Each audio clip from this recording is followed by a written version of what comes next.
Somewhere in the heavenly realm, a book is open, book of life, in which are written the names and fates of all those who are alive and who will soon join the ancestors in the other world. These are the days of all. 10 days when the book of life is opened and people's fates are decided. 10 days for us to reevaluate our lives, how we've been living. Let's talk about that today as we walk together down creation's paths.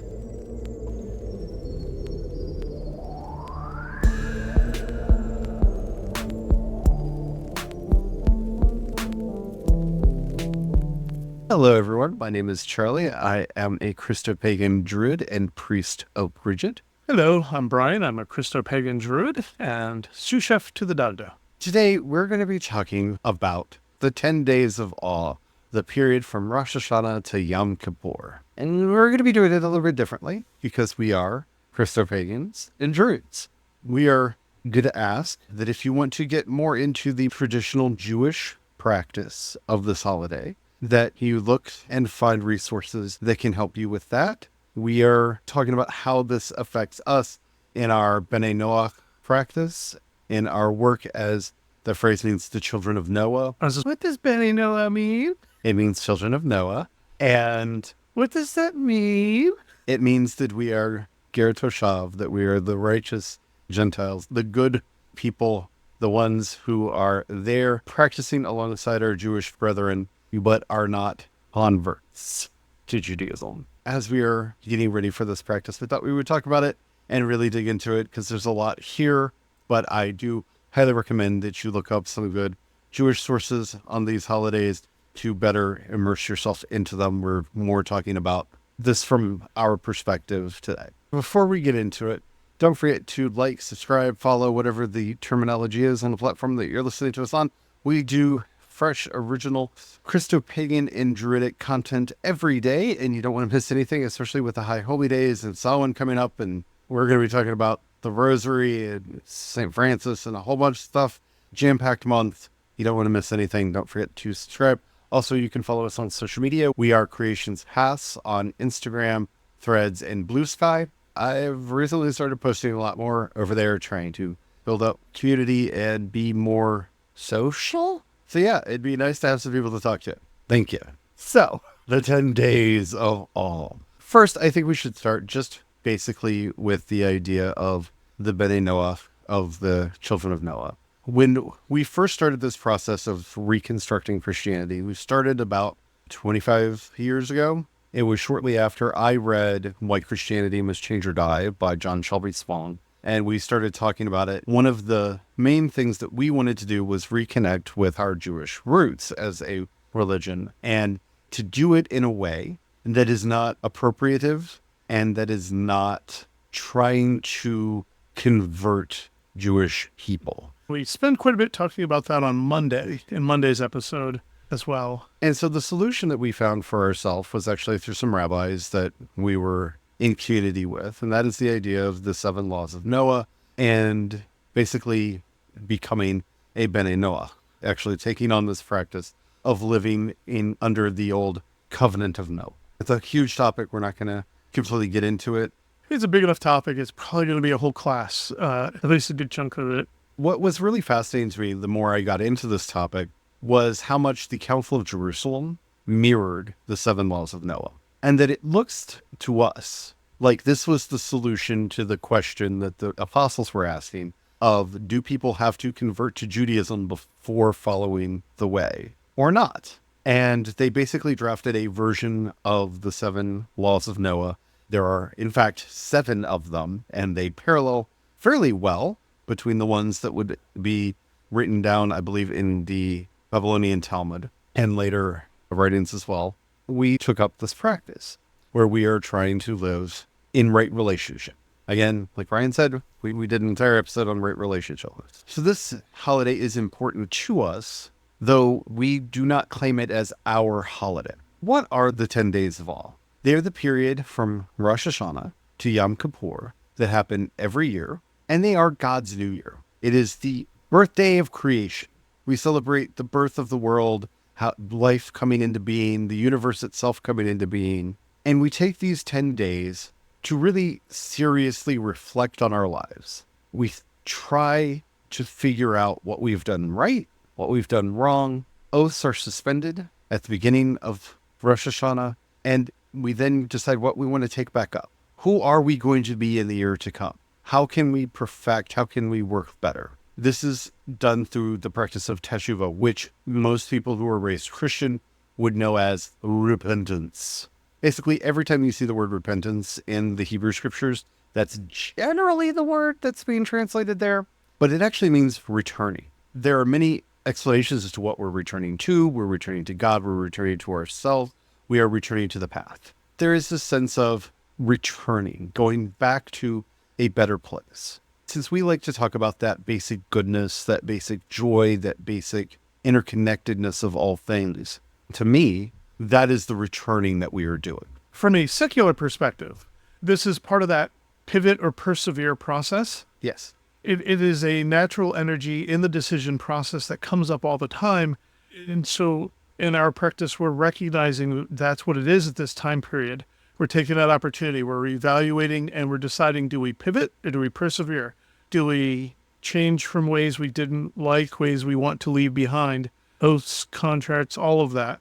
It's also a time for us to realize when we may need to make amends. Yes. Well, I don't think we can definitively say in the Sermon on the Mount when Jesus says, if you bring your offering to the altar and you realize you have aught against your brother in your heart, first go and make peace and then come and make your offering.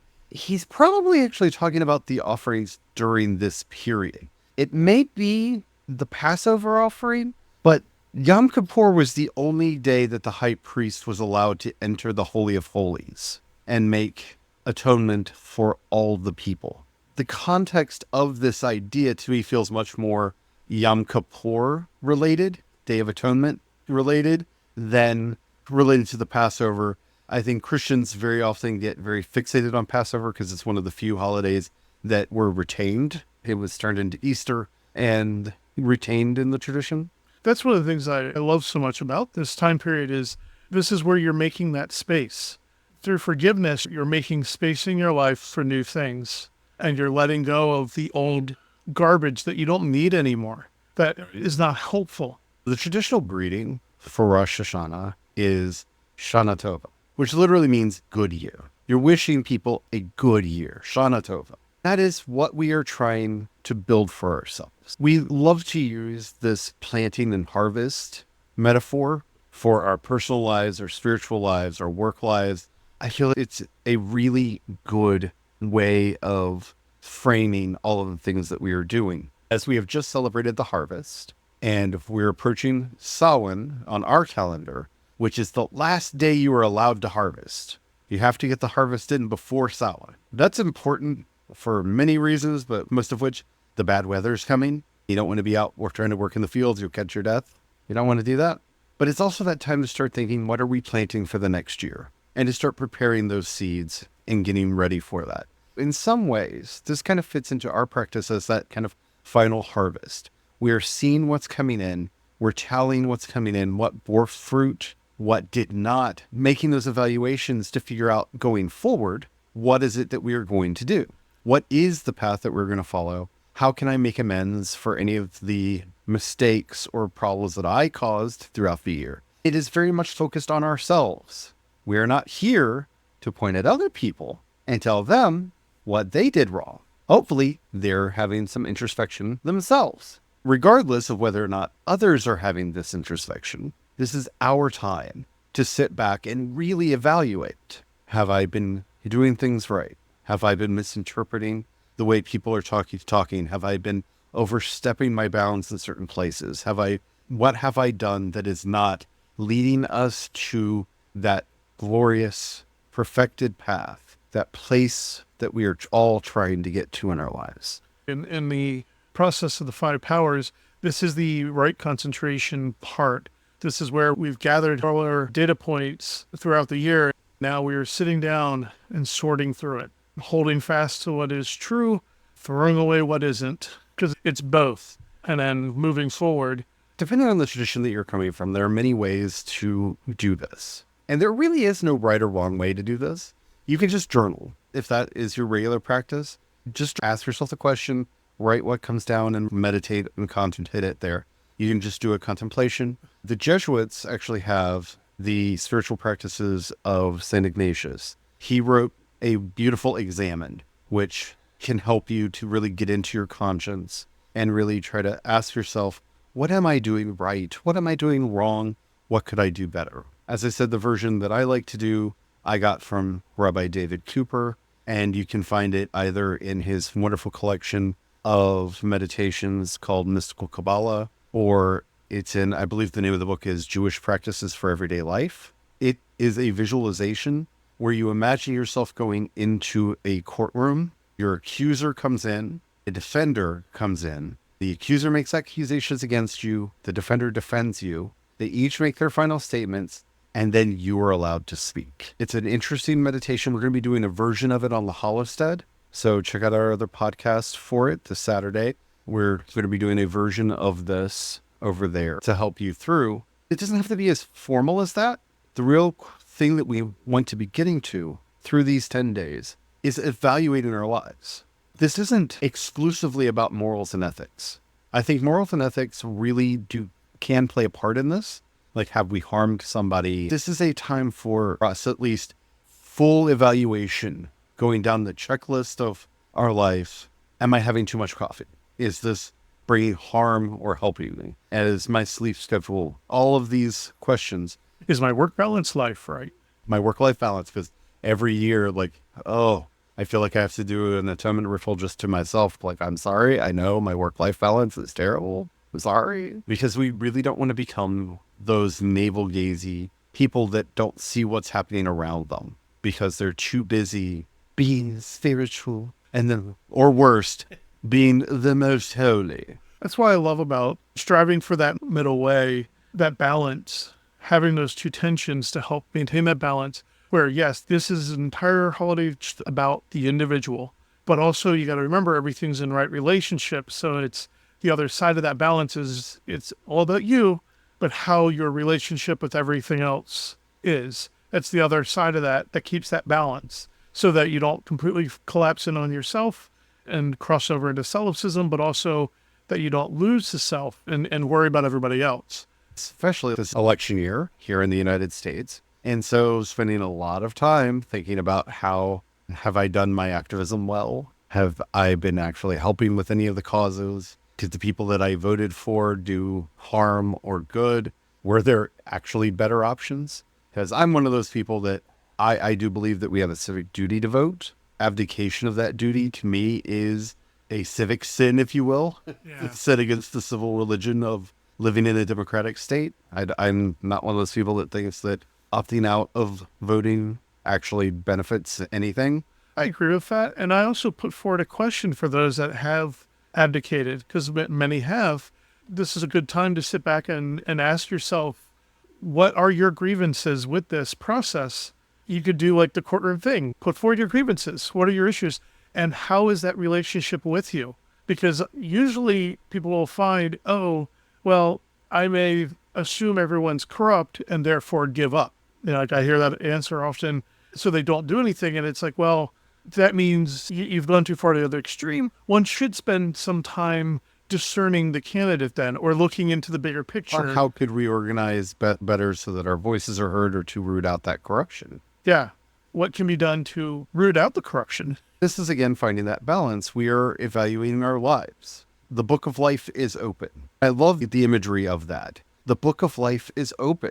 What can we do better? And it's not all on us. You don't necessarily have to organize your local activist group. Is there a local activist group? If not, how could you maybe try to instigate the formation of one for the various causes that mean something to you? Maybe it's as simple as keeping the park clean that you like to go to, or something as grand as various constitutional amendments that you may want to see passed, like we have in our state right now.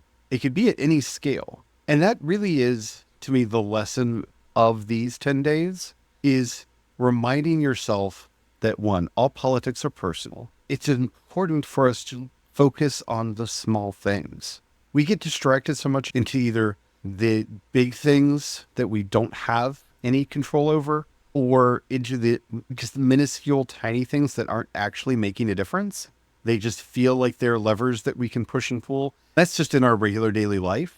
Like, how many calories do you eat a day? How much time do you spend exercising? I'm not saying don't do any of that. It's just, if we're just counting calories and not actually working on what foods not only sustain us, but feed our souls so we don't have cravings, so that we have binges later or what have you. It's about finding that balance, because it's easy to control the little things and to feel powerless in the face of big things.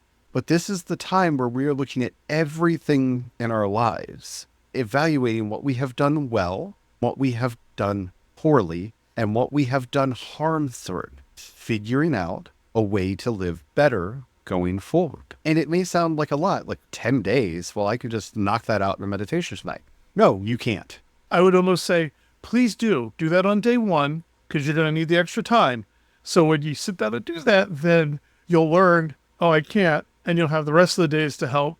Because once you go to your groove, pull up your little courtroom, have your little trial, you'll find out you're going to have to adjourn and come back and adjourn and come back. This is the problem that we have in our more wider society. Once a year, we get together because New Year's is coming, and we make a resolution, half-hearted, usually is more of a party favor than anything else. That is something we know we're not going to do, something we don't want to do, but by saying it as a resolution, we feel like we can trick ourselves into it, even though that's not how any of this works. And Because it just fuels a cycle of regret. because that's not what this is about. This is not a time of shame, guilty, regret. It's a time of perfection and perfecting. Yeah. That's why it's in a time of discernment, not judgment. Mm-hmm. Finding a way to get to where we're wanting to be and correcting our steps so that we're moving in that direction. So really, you need those 10 days, because all of the surface things are going to come up in the first day.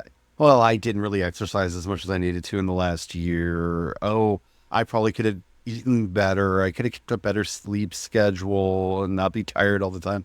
Should have taken more personal time and had a better work life. But all of those things, oh, I shouldn't have had the argument with that person that time. That was bad. All of that surface level stuff is going to come up on the first day. Good. Great place to start.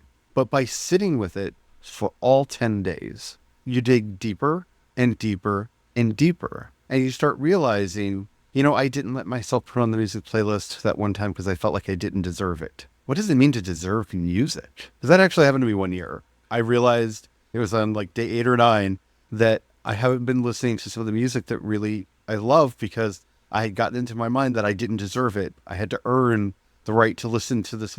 That's harm I did to myself. Why? I could just have music on in the background. That's fine. Yeah. You had accidentally created a shame cycle. That's one of the things with this practice. Be careful, because the initial thing can generally be very difficult and shame-filling, because naturally we want to do it as humans. We want to judge. We like judging. It's just in our nature to do so, but we have to sit with it because we want to let all that noise wash away and then dig deeper and deeper so that we can get behind that, because the actual intention is clearing that space, clearing that shame out, letting it all wash away. We also want to believe that we're good people. Here's a little secret. I don't know that this originated in the Zohar, but this is where I encountered the idea for the first time. Evil originated in our sense of justice. It was in Din, in our sense of justice and judgment, that evil came into being. Because if our justice is too lax or too severe, it's not really justice. That in that place, that misapplication of strength and power, because those are all related to each other, we bring evil into the world. That is how evil got started. We started discriminating this from that. And a certain base level of discrimination isn't a bad thing. Like, should you wear flip-flops and a bikini to a funeral? Probably not. You don't want to eat poisonous berries, but all red berries aren't poisonous. When you start dividing people by eye color, skin color, hair color, culture, religion, that kind of discrimination bad. But it arises from our sense of justice and judgment. Should I do this action or not?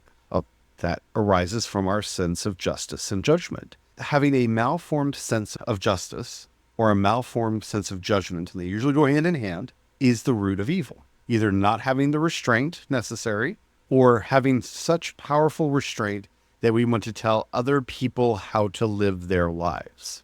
Those are the two paths that lead to evil. That was such a revelation for me because I grew up in what I refer to as an evangelical cult because it was very cliquish. You weren't allowed to ask questions and you just kind of obeyed. That's cult. Anytime you're in a high control environment, religious or otherwise, where you're not allowed to ask questions and you just have to obey, that's a cult. Most of our jobs are cults. I didn't allow myself to question things. It was very hard for me to learn how to question and discern, to start making those judgments for myself and to ask, well, why are we judging people for this? Why is this bad? Oh, because somebody said thing bad, so we're all just going to agree thing bad? But why? And so a lot of the work that I did, especially in my early years and early practice, was through deconstructing all of that and finding a better way forward. That's one of the things that you are going to encounter, especially as you do these 10 days. You're going to start finding those ideas that you may have forgotten that you picked up, or that may be remnants from some childhood trauma or from some high control group that you were a part of, whether it's a job that told you you have to do it this way, school that told you you have to do it this way, or maybe a family that told you you have to do it this way, or that you can't do it this other way, that you have to deconstruct. Because that's really what returning is about. That's what real repentance is figuring out what makes us better in the end. And that's what these 10 days are for. I invite you to go down the path with us. We're going to be discussing a lot of different topics along the way because Yom Kippur is actually on a weekend this year. We will be doing our Yom Kippur episode early, but we will be talking about Yom Kippur specifically later in the process. Take some time every day for 10 days from Rosh Hashanah through to Yom Kippur and just evaluate. And by doing it, sitting around for 10 days trying to figure out how to make your life and living better. Living in right relationship with yourself. With yourself, with others, with your community, and with the world. I always like to get into terms of food.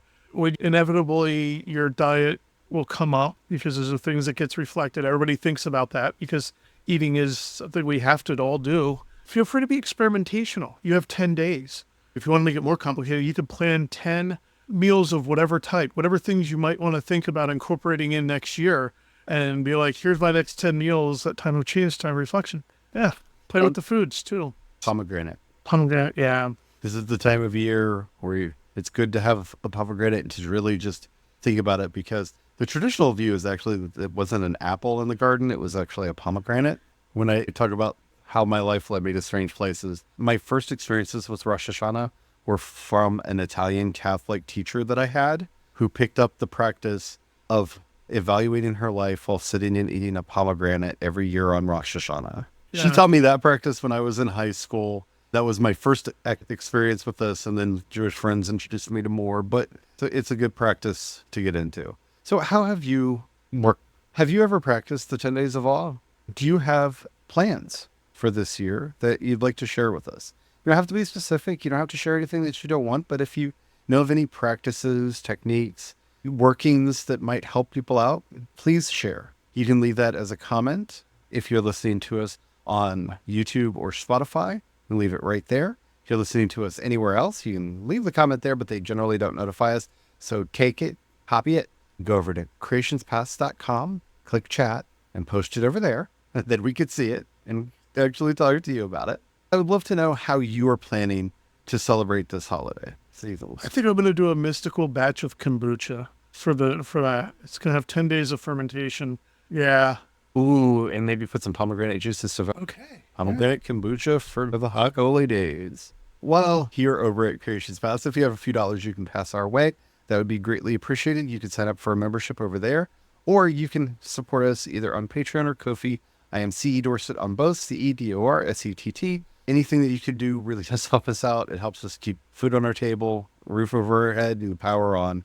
Thank you so much to two of those of you who do that. Don't worry if you don't have any money and you can't help out that way. Share what we're doing with other people. That helps out immensely as well. And until next time, may your name be written in the book of life and have subscribed to it all of the blessings that you will require in the coming year to find your joy, happiness, and fulfillment in the year to come. Shana Tova. Shana Tova.